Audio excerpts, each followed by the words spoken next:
Hello, everybody. Welcome back once again. This is Season 3, Episode number 11. Welcome to the Struggle Bus, ladies and gentlemen, of Empire State Hoops, and we'll talk about why we are on the Struggle Bus today. As always, I'm your host, Adam Rothschild. Alongside me is our co-host, Marquise Frias, and we have a special guest joining us today who will talk to us a little bit about his Struggle Bus on the Philadelphia 76ers. Ryan Sones, welcome. It's great to have you here. What's going on, everybody? I'm excited to be here. Thank you for having me. Absolutely. Great to have you here as always. And of course, today's episode of Empire State Hoops, as always, is powered by Sport Pros USA. For more information, visit sportprosusa.com or call 877-HOOPS-NJ to make your dream court a reality today. So, All-Star Weekend out of the way. We closed that out last weekend, of course, in our previous episode, in episode number 10. And now, out of the All-Star break, the Knicks had 3 games that we previewed last week. We're going to talk about all 3 of them and then preview you for this upcoming week before we head into our spring break, where we will keep you posted on our social media pages. Make sure to follow us on Instagram, subscribe on YouTube, and follow us and listen on Spotify, where you listen to your podcast. But first, let's get to the Knicks and the Chicago Bulls. This was last week, and the Knicks win in a crazy overtime win by 2, 113-111. Karl Anthony Towns with 32 points and 18. Jalen Brunson, 22 points, 12 assists. Deuce McBride, 23.6 rebounds. There was a lot that happened in this game, Marquise, for sure. And, I mean, we didn't expect it to be this close. I definitely did not expect it to be this close. And really the only reason why I think it was this close was Josh Giddey's performance. My man's dropped 27 and I believe it was 16. That's something I haven't heard of from Josh Giddey. Absolutely crazy. And I think that's really the only reason why the Bulls were able to stay within reach for us. We shut down Kobe White that game, and I believe Vucevic, he had around like 20 points. So yeah, he had 21 and 9. Yeah, so that's his usual output, but we shut down their leading scorer. So we should have won that game, but Josh Giddey's monster performance really carried the Bulls to make it closer. But I'm just very happy that we were able to squeeze out a tight win. Mikal Bridges had that amazing block over Nikola Vucevic to seal the game for us with the time winding down. So I'm very happy for that as well. But, you know, I didn't like how this game was so close with a weaker opponent for sure. Yeah, it definitely shouldn't have been that way, especially with the 2 opponents that threw us into this struggle bus we're going to talk about in just a moment, of course. But we talked about the Bulls and how they were a rebuilding team. So, Ryan, with how Chicago performed in this game, what do you see them doing the rest of the year? I know they're not, anywhere near a contending team, but what did you see out of them? I honestly think because they just beat the Sixers by 1,000,000 points, they were up 40 on us at a certain point. But I wonder whether or not they go in for that last play-in, because they are hovering around that spot right now in the East. They are number 10. They're 23 and 35.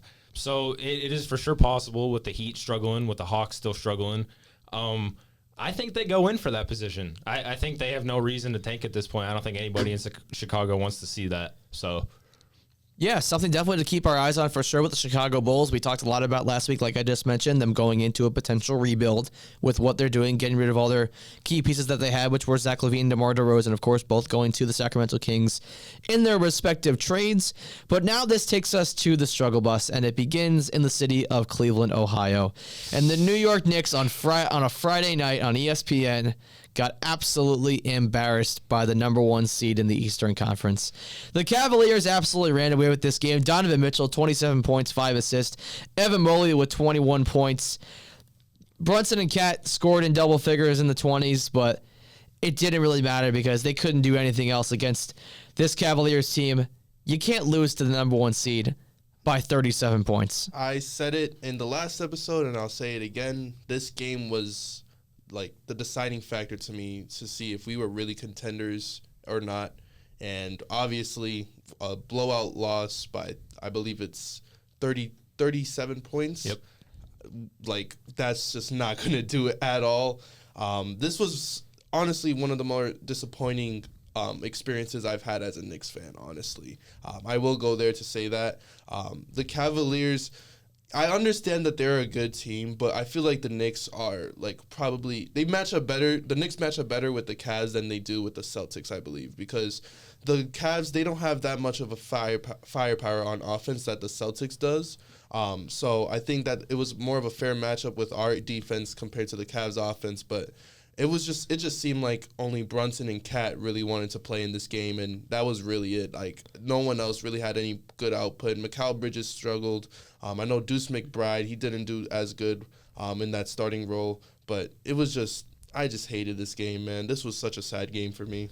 Yeah, I was gonna say let's try not to get ahead of ourselves and think about that 17-65 year back in 2015 when we were absolutely terrible, but it did bring a little bit of those flashbacks back. Yeah. I mean, Ryan, what did you see with this? I think the killer was Ty Jerome getting that hot stretch in the third quarter. Yep. That's what it really boiled down to.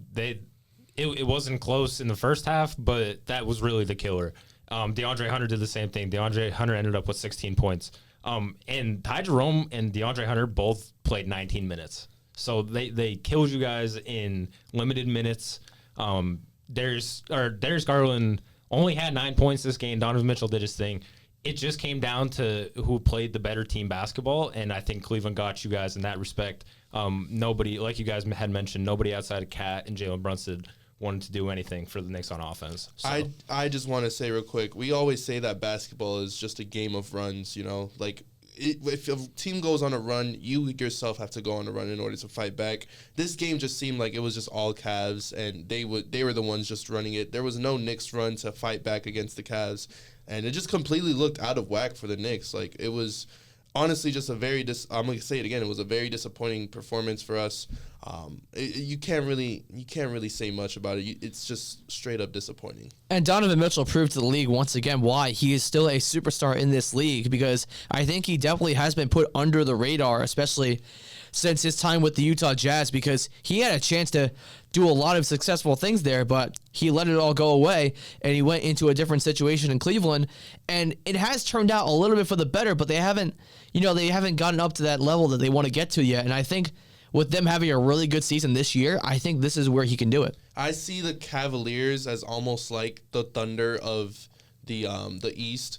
Not just because of how dominant they are, but how they got to their dominance. The Thunder started off really young. You know, they had their core guys, and then they had that one player, that being Gilgeous-Alexander, that really carried the load. And then once every young player started to develop, they really performed to elite team. That's what I see with the Cavaliers.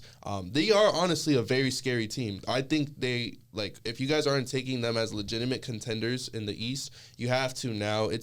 It's honestly just a blind man could see that the Cavs are a contender in the East. But when you have the contenders and then you see the Knicks struggling against those contenders, it's obvious to say, like, hey, what's going on with the Knicks? Why can't we beat these type of teams? And, again, just disappointing.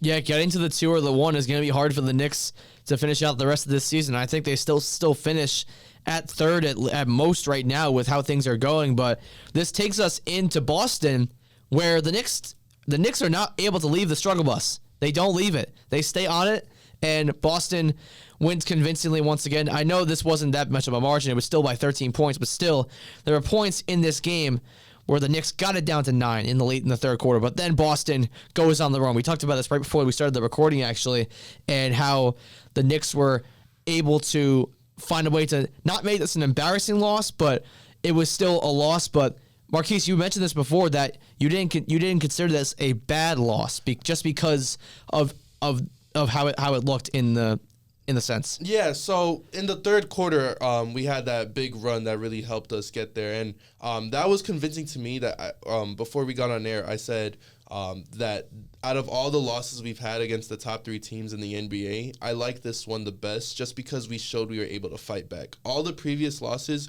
we've lost by 20 points, and whenever we got to like a plus 20 deficit, like, we just seemingly gave up. But no, this Knicks team against the Celtics, they were able to fight back and show out with that. I believe it was like a 25-7 run, almost in the late third quarter. So that was very impressive. I like to see it there, but even though this was a 13-point loss for the Knicks, it still just never felt like the Knicks were able to like get close with the Celtics. Yeah, we were down by 7 heading into the fourth quarter, but it just never felt like the Celtics let this game slip away for them. So that just goes to show just like the level that the Celtics are on compared to the Knicks for me.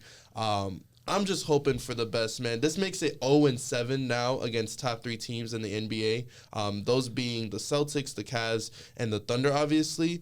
Obviously, that's not a good record if you want to consider yourself a contender in the East. So it's just all about how we finish out the season. I believe we have a couple more games against the Cavs and then one more against the Celtics. So I'm just hoping that at least we could see one win with those next 3 games, just to show some positive light come playoff time. Yeah, absolutely. And Ryan, you mentioned before as well that a loss is a loss. So what's your reasoning behind that? Because we know this wasn't a terrible loss for the Knicks, but definitely elaborate more on that. I'm glad you brought that up because I'm looking at the standings right now. The Knicks are 4 games behind the Celtics. And you asked me a week ago, I say there's not a marginal difference between that 2nd and the 3rd seed between the Celtics and the Knicks. But you ask me now, I think it's a clear 1 and 2 with the Cavs and the Celtics.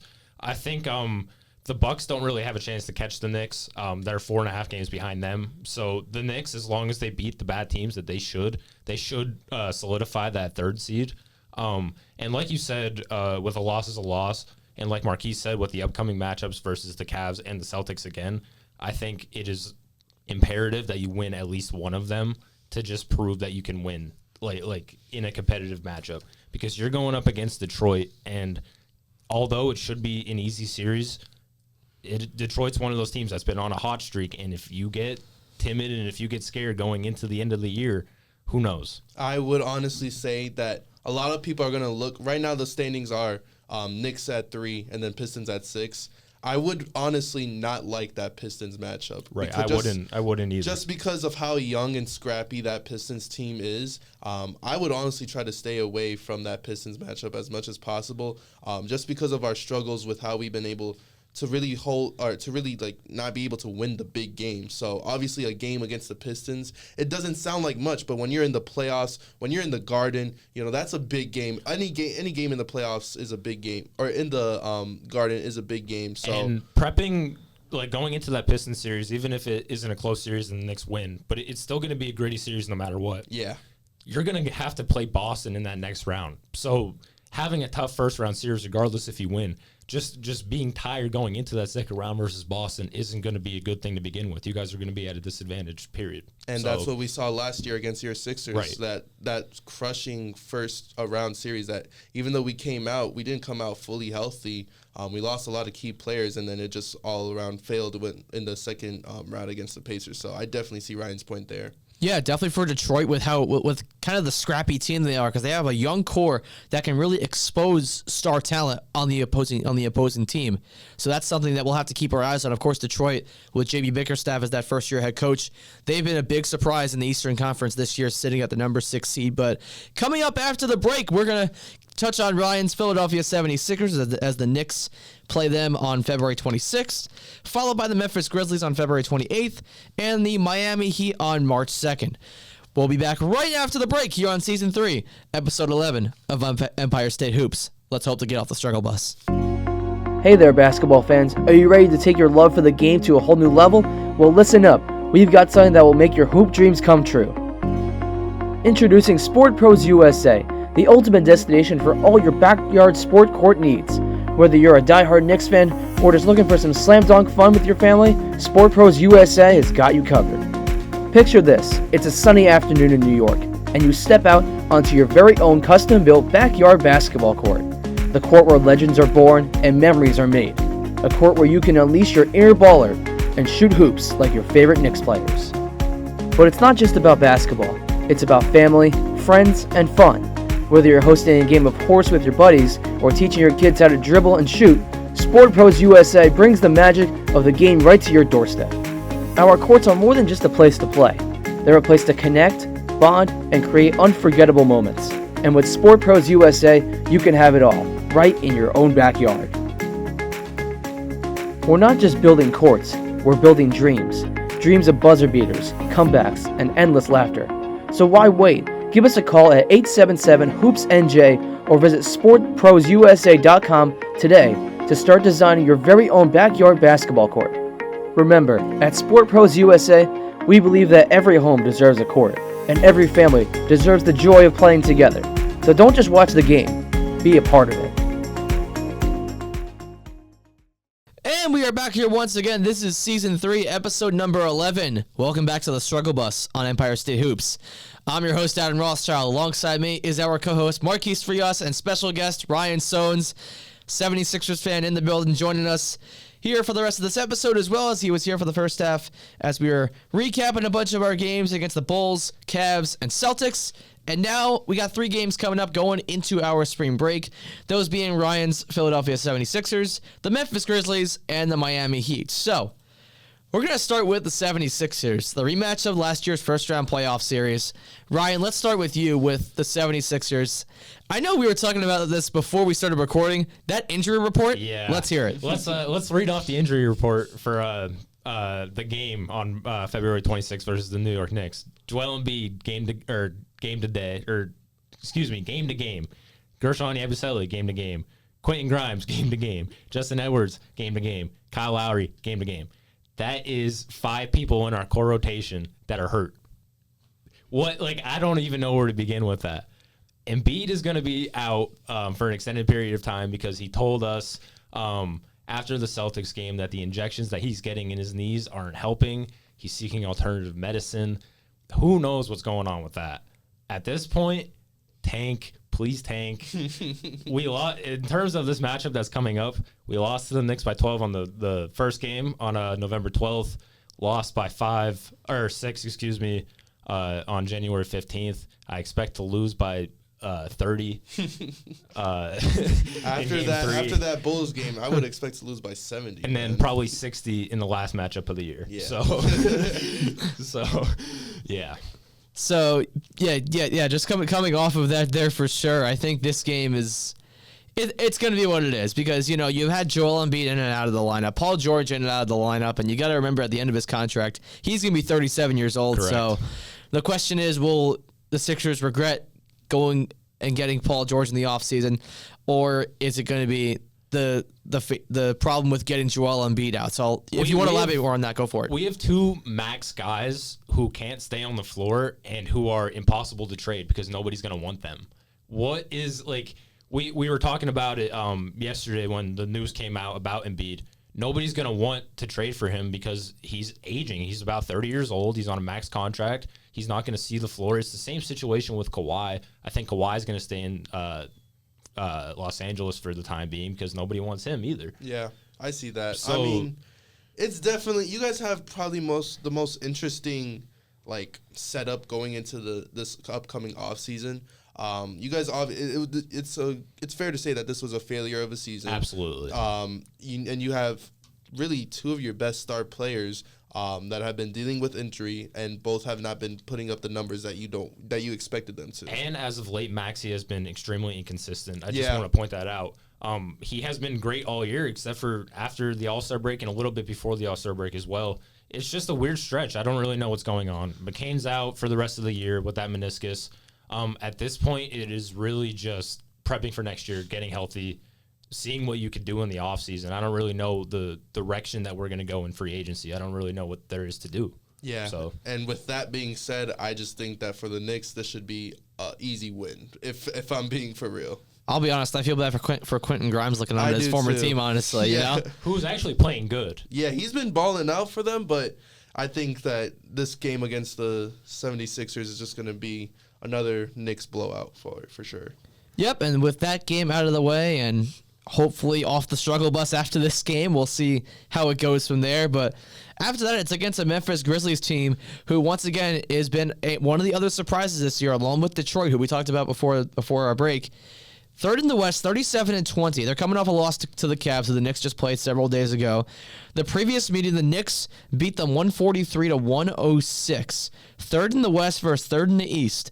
And we saw what the Knicks did against them last time, and it turned out to be a very, very solid performance. But what do the Knicks do in this game? Do they fold again, or do they find a way to come through and get a huge win? I definitely expect this to be a gritty game, just because both teams, they've been a little bit on the struggle bus, which is the word we've been saying all episode. But this is definitely going to be just about who can come out stronger in the first half, and then really just finishing out in the second half. So I think whoever really crashes the boards more and really just plays harder basketball in the first half, they're going to really try to carry it away into the second half, which is what we saw last game with the Knicks and Grizzlies.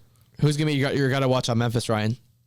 John Morant is the main guy because he has been struggling big time. Yeah. I think even though this is an Eastern Conference matchup for the Memphis Grizzlies, it is imperative to win one of these matchups or win this game because they're the 3rd seed right now. They would be matching up with the Clippers. I know it's just after the All-Star break and we have some time before the end of the year, but you would want to match up versus the Timberwolves or the Mavs. You're not trying to get that 3 versus 6 matchup. So if you can get a tough win versus the Knicks to propel yourself to be even with the Nuggets, then absolutely. I need to see some hunger from John Morant, though, because we just haven't been seeing it. Yeah, and especially with him working the pick and roll game with rookie center Zach Edey, I think that's definitely something that's going to help him out a lot. Not even just for himself, but getting his teammates involved. And I think that's a great thing about this Memphis Grizzlies team and what they are able to do. But now moving on to this third and final game we'll preview of the episode. The New York Knicks and the Miami Heat. Miami, of course, moving on from Jimmy Butler. They have gone 1-5 since Jimmy Butler has been traded to the Golden State Warriors. It's a very completely different Heat team now with Andrew Wiggins in that core now at that forward spot, pretty much filling in for the void of Jimmy Butler, and it really hasn't panned out well, and I think the Heat are pretty much rock bottom at this point now, at least in the Eastern Conference, when it comes to, contending at this point because of this Jimmy Butler chapter now officially closed, and Pat Riley hasn't been able to figure out what he wants to do. I mean, the offseason coming up for the Heat is going to be very interesting to see what they do because I think a lot of their guys are going to get traded. I really, really think so. A guy like Tyler Hero, for example, could possibly get traded in the offseason. But in regards to the game, I think the Knicks win this game. I think single-handedly they got this, but what are your thoughts? I see this whole stretch of games for the Knicks upcoming. I see it like it was kind of weird because, we have a rivalry with the 76ers and then we have a rivalry with the Heat. But both of these teams are just a shell of themselves. Like, they are not the teams that we have seen in the past. Obviously, you just said Jimmy Butler got traded, so the Heat have moved on in that sense. And that really, doesn't carry that type of same energy when we match up against the Heat, just because, Jimmy Butler was more like the villain whenever we played the Heat. So it's definitely a weirder matchup, and I've honestly haven't really been paying attention to the Heat after they've traded Jimmy Butler. But again, you've talked about their struggles. You've talked about really they don't know where to go after this offseason. So this, once again, should be a must-win or a should-win game for the Knicks. Ryan, your thoughts? I want to see Bam Adebayo get traded out of there. I think it's about time. I think it's consensus that Pat Riley doesn't really know where to go anymore. Tyler Hero made his first All-Star appearance this year. He's averaging 24 a game this year. He's playing amazing, and I would love to see him go to a team where he could be beneficial, a contender where he could be that scorer, even if he has to come off the bench. I know he's not at that point in his career anymore, but it would be nice to see him come in as a spark plug for some team elsewhere. No, that's a great point you bring up. But what teams out there? Yeah, I don't know. Yeah, that's the thing. I'm looking around the league. I look at an interesting one is Milwaukee. I think it would be he would be cool in Milwaukee. I don't know what they would have to give up to get him there. Probably Brook Lopez. Yeah. But even then, Brook Lopez is aging himself. Yeah, I think he'd be cool in Milwaukee, though. If we're talking about Tyler Hero, right? We're talking about Tyler Hero. Bam Adebayo. Oh, sorry, Bam I'm talking Adebayo. about Tyler Hero. I thought you were talking about Bam there. I'm talking about Tyler Hero. Okay. I like Bam. Or I like Bam both, to be honest. Yeah, I like both in Milwaukee. For Tyler Hero, I kind of want to see him going to if we are talking him getting traded, I want to see him go to another younger team that is on the rise. Indiana. And I'm looking at Indiana and I'm looking at Orlando. Yeah. Those two teams really speak out to me when it comes down to really needing either a second scorer or just another ball dominant guard. Tyler Hero in Indiana would honestly scare me a lot just because of a Tyrese Halliburton and Tyler Hero backcourt. And then Mathurin, he would have to come off the bench. And Siakam, too. Exactly. Yeah, and Siakam. I didn't even mention Siakam. A Tyler Hero team on the Pacers would be absolutely it would genuinely be scary. So as much as I don't want to see that, I do think that would be a good fit for him. And I think the most interesting thing too was bringing up the Orlando Magic, because when Matt Vargo was here before you joined me, in our first ever season of Empire State Hoops, the bold prediction he made for a surprise playoff team was the Orlando Magic, and was he right? He was right on the money with that. They're such a sick team. I love the Orlando Magic. Jalen Suggs, Paulo, Franz, like all of those guys are such cool players, and get Tyler Hero to that team, it'd be so cool to watch. The Orlando Magic, they just need, I think, one more piece in order to really be on the rise. They've been hit with the injury bug this year. I remember they were really good to start off the year. Paulo Banchero was playing at almost elite level, and then he got injured. So they've kind of been on their digression ever since. But even like Anthony Black has been playing good recently. So I definitely think that Tyler Hero to the Magic. And honestly, I could see also Bam Adebayo to the Magic, if I'm being cool for real. Yeah. So they have Wendell. But so you would have to do something with him. You would probably have to trade Wendell if you're getting Bam. They also have Wagner too. You can't forget about him. Right. Yeah. So it's definitely an interesting setting right now that we're in the East.